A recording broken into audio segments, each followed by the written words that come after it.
Are you still unsure about the ROI of social selling and hospitality? I brought Don Barnett from LondonHouse, Chicago, and he brought receipts with him on revenue. Let's go.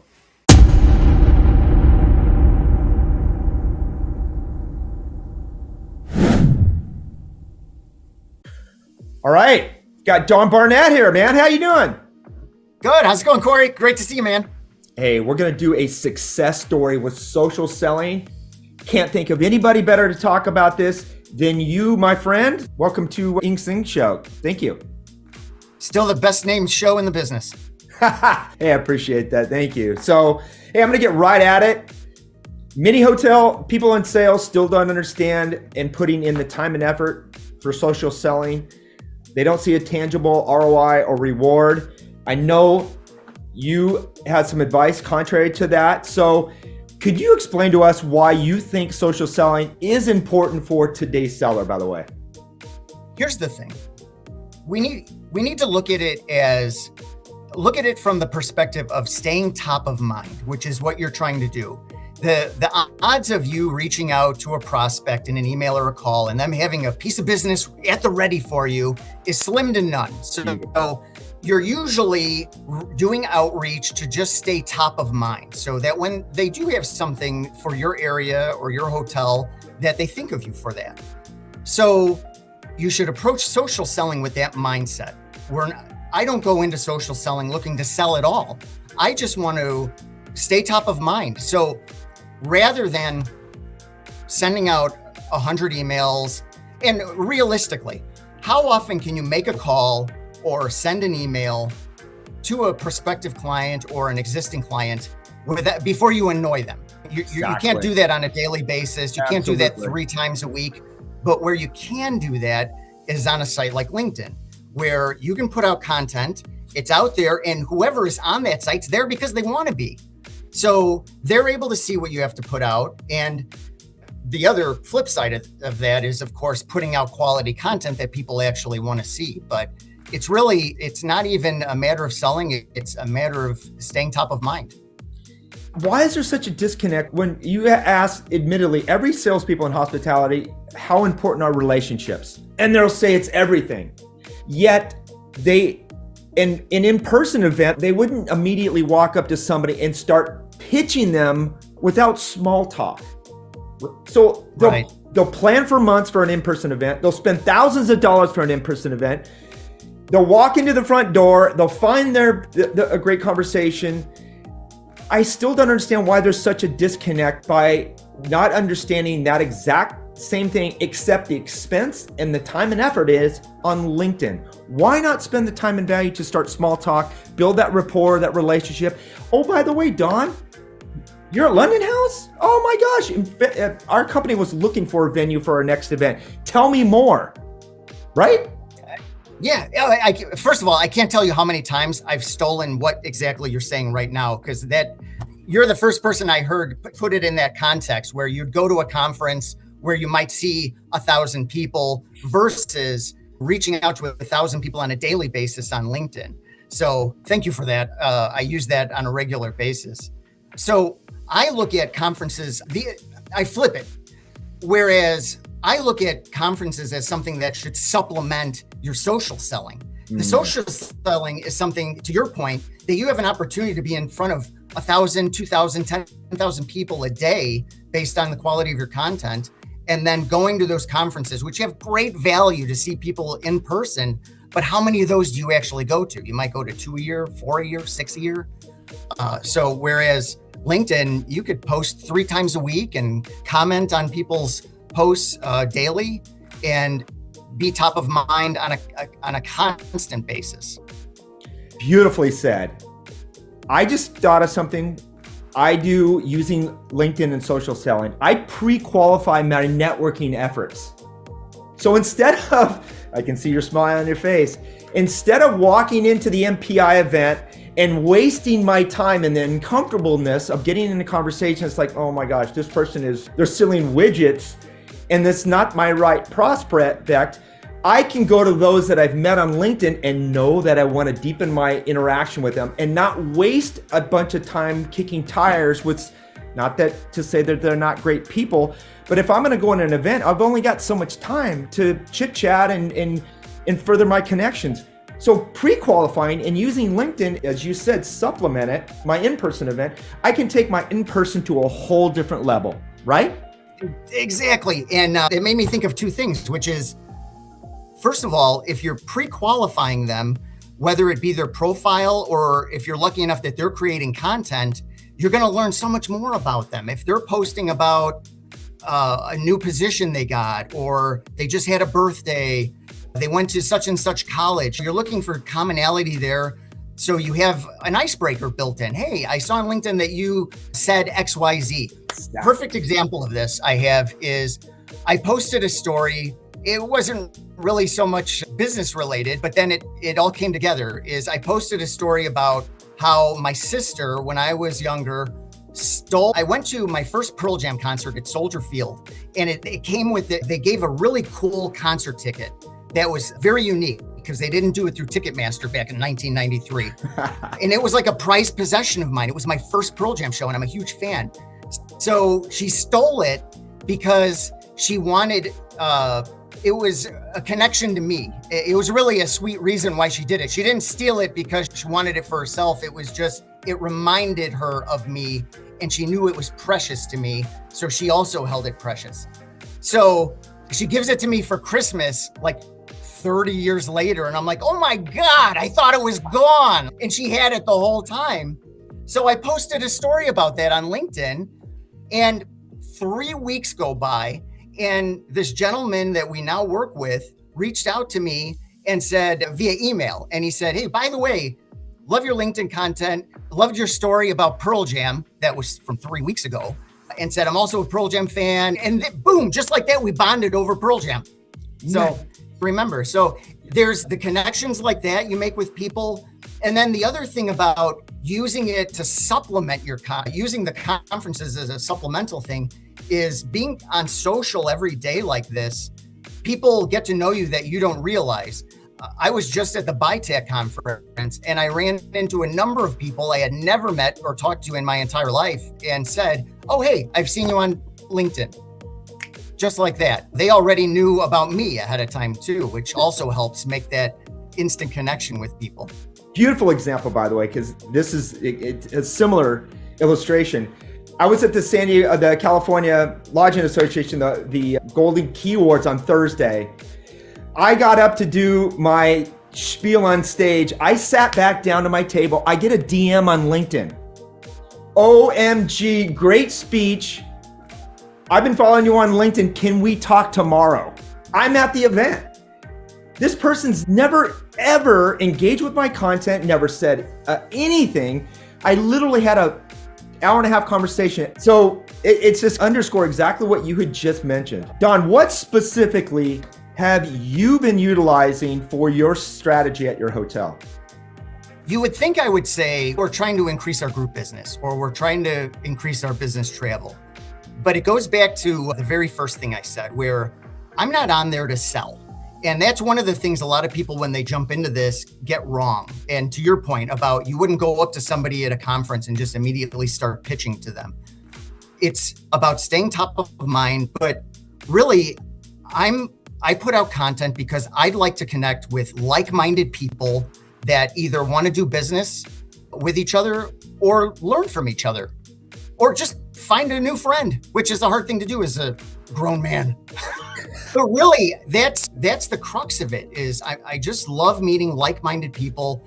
And I say like-minded because I put out content, and every once in a while somebody's, I don't like what you said, or I didn't care for that. And it's okay. I'm not for you and you're not for me. Absolutely. So can you tell me why, and as an outsider, this is a little off script, by the way, I'm parlaying onto what you just said, because I still am I'm confused on the way that this industry sells. It seems like it's very reactionary. I'm working in a hotel, meeting broker or CVent sent me this RFP, sales process starts, boom, right? But if there's not an RFP or an inquiry, then I don't give it any attention. And that's the way, because the industry works. Other industries in B2B that have a long ticket price or a long sales cycle, This is not how anybody else works. It's a long play. It takes trust in a relationship. Are people just not part of the process, they're just selling an event as a product that's here and now?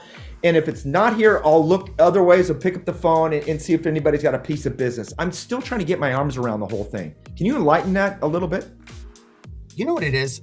I think there's a lack of mentorship when it comes to just pure sales and relationship building.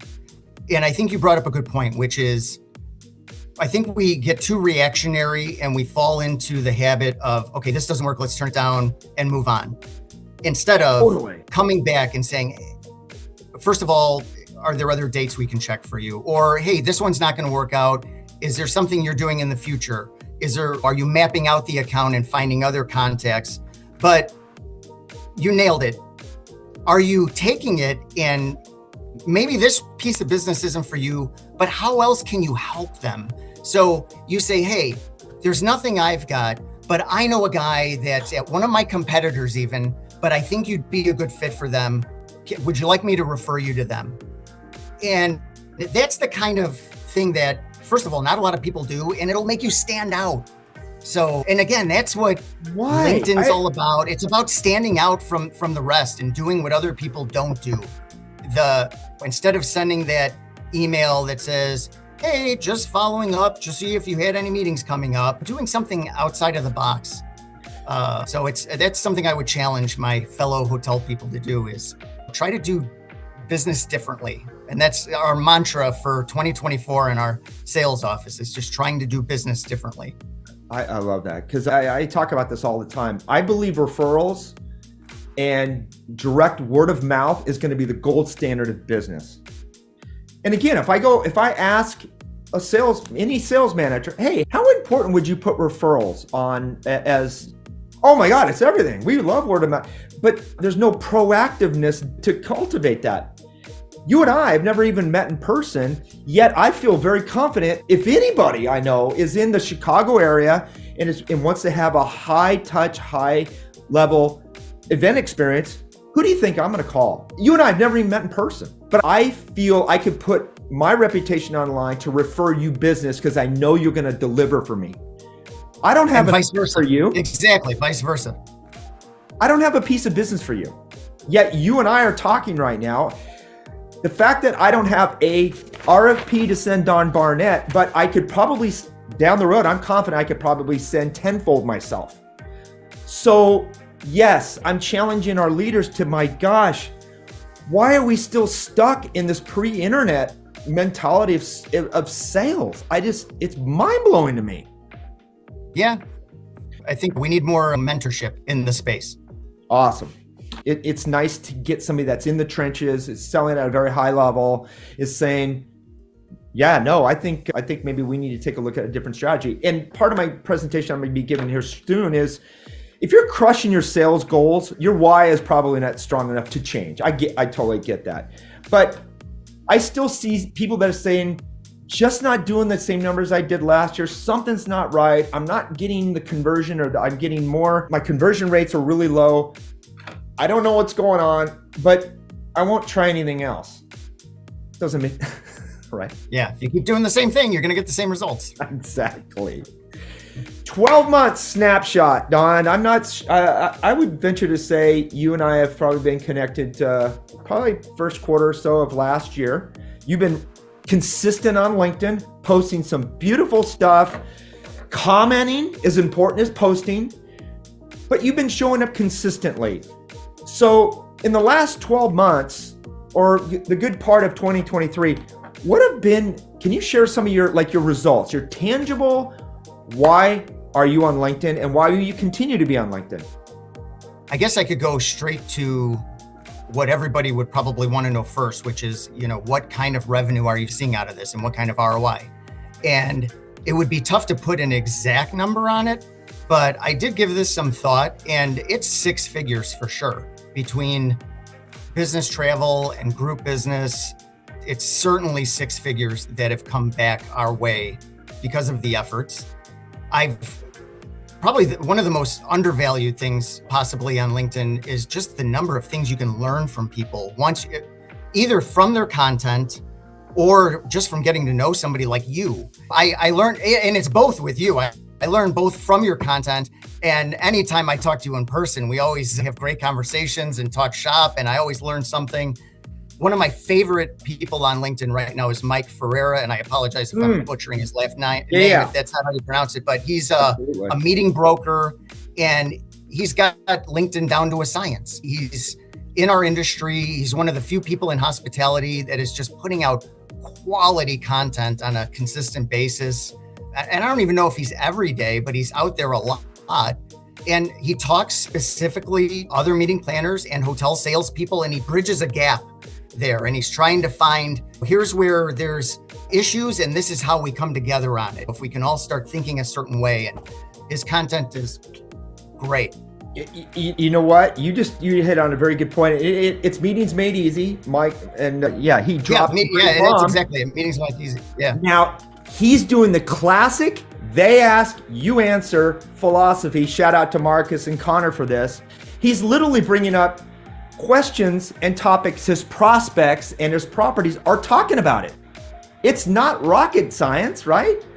He throws in some humor. He'll pick up his phone. Not everybody can grab their phone and do a selfie video like that. Believe me, admittedly, it's not the easiest thing to do.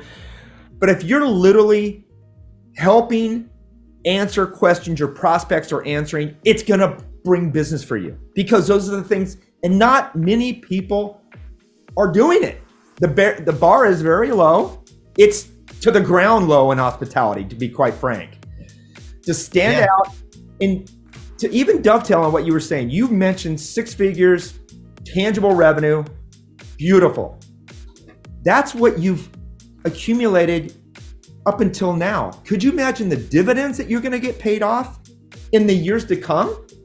Because for sure. Say, Don's delivered. He's been fantastic. I heard great things about him. You're able to parlay that. You're going to continue to see benefits of building those relationships, perhaps years to come, where you don't have to chase every RFP that comes across your desk, a rabid dog. You've got, and that's just one of the things about our properties that's beautiful. Once you've got direct inquiries coming in, you've got people that you've executed for them, you no longer have to rely on third parties and referrals for your business. That, and I'd much rather do what I'm doing than the old school dialing for dollars, making cold calls or sending cold emails. I'd much rather do it this way. It's so much more fun, first of all. And Don, no one has to pick up the phone anymore. Yeah, I don't even pick up our agency phone if I don't recognize the phone number. That's how much of a wall I've got on. If I don't recognize it, it could be a new business lead for us. I will not pick up the phone if I do not recognize the phone number. That tells a lot. Yeah, I know I'm like that with my cell phone for sure. Where I won't answer it if I don't know the number. Oh, okay. It's overwhelming. Social selling, I know there's a lot of misunderstanding, and we're going to continue to dive into this topic even more so. But if someone is sitting on the sidelines, if they're just liking or lurking and they need to get in the game, then don't lurk in the shadows at the MPI event. Step out of the shadows, i.e. LinkedIn online would be your online MPI event. What's the first and easiest place to start by building and getting to know somebody? I would comment on other people's posts. Yep. And here's another one is not just leaving comments, but if there is somebody big in your industry. So let's say, and I'm trying to think of an example in the meetings industry, but let's just say in the hotel industry, you've got Chris Nassetta, and huge following. He puts out a post and he'll get 1,000 comments, and Chris Nassetta is not answering 1,000 comments. I don't know that he's even the one posting it. So it's probably somebody on his behalf because he's a busy guy and I don't blame him. So he may have a ghostwriter for that. He might not, but he's not commenting on that. But a lot of people are leaving their thoughts. You can go in there, not just on that, but look for people that might be interested in Chris Nassetta that are also somebody that you would like to get to know. Totally. Maybe it's a meeting planner that is leaving a comment on Chris Nassetta, and you can build on that and comment. Or sometimes I'll leave, if there's a big enough person, I'll leave my own comment and I'll start getting my own comments. To my own point, I'll start getting people that are commenting on my comment on somebody who's bigger that I'm not expecting to get any reply from. But it's another place to lurk, is somebody who's too big to have the time to comment. Take advantage of that. You can comment, live in their space and comment. It's their party. Yeah, no, absolutely. Yeah. And then get a little, maybe 1 or 2 responses back and forth, then send them a DM. Say, hey, I really appreciated our dialogue back and forth. You send them a connection request, because most likely they're gonna accept it because you've had a little bit of small talk, you've had a little bit of dialogue back and forth. Guess what? You're connected with that person until they disconnect you, but regardless of what jobs they go to. So What a great way just to meet people. Start commenting. Yeah. You're absolutely right. And I equate it to going to a networking event, finding that pod of small people. You've got a large room with a conversation going, but then you find your little tribe, start that dialogue, build that one-on-one. You can do the same thing on LinkedIn. Actually, you can do it a lot easier with some strategic effort. Absolutely. Beautiful. So, hey, man, I really appreciate our convo here. Where can people find you, and what are you up to now? 2 easiest places to find me are at LondonHouse or on LinkedIn, of course. So anybody who wants to connect, as long as you don't come out of the gate with trying to pitch slap me, I'm happy to make a connection with people. I do probably at least once a day, I'll get somebody that wants to connect, but they go right into a pitch into something, and it's such a turnoff. So you just have to remember that. What are the things that you hate or that you're intrigued by when somebody reaches out to you? So it's okay to end what other people are doing on LinkedIn. But to go back to what we were saying before, is if you're looking to start out, look at people who are creating that you like what they're creating. Look at your strengths. Are you a good writer? Are you a good speaker? Maybe you're one or the other. Maybe you create videos or you stick to just writing. If you're funny, you can focus on edutaining people, which is what I like to do. I'm a little all over the place with the topics. I try to stick to certain themes like hotels and marketing and things like that. Yep. But I do try to edutain on a daily basis. The other thing I'm working on is, I mentioned before about how I feel that there's a lack of mentorship in the business. And I'm sure there's people sitting there that feel like I'm a great mentor to people, but I've been in the business long enough to know that I've had a handful of great bosses, a handful of really shitty bosses, and then everybody else in between that was just mediocre. And I think the vast majority of people are dealing with someone who's mediocre. So I'm behind the scenes currently working on something that would provide ambitious salespeople with a mentor when they need it. So that's something I'm doing behind the scenes right now. Beautiful. Love that, man. Hey, great chat with you. Appreciate you spending a few minutes of your busy day. I know you're jam-packed, so we'll chat with you again here soon. Thanks, man. Have a great week. Awesome. Thanks, Cory. I appreciate it. You bet, man. Take care. You too.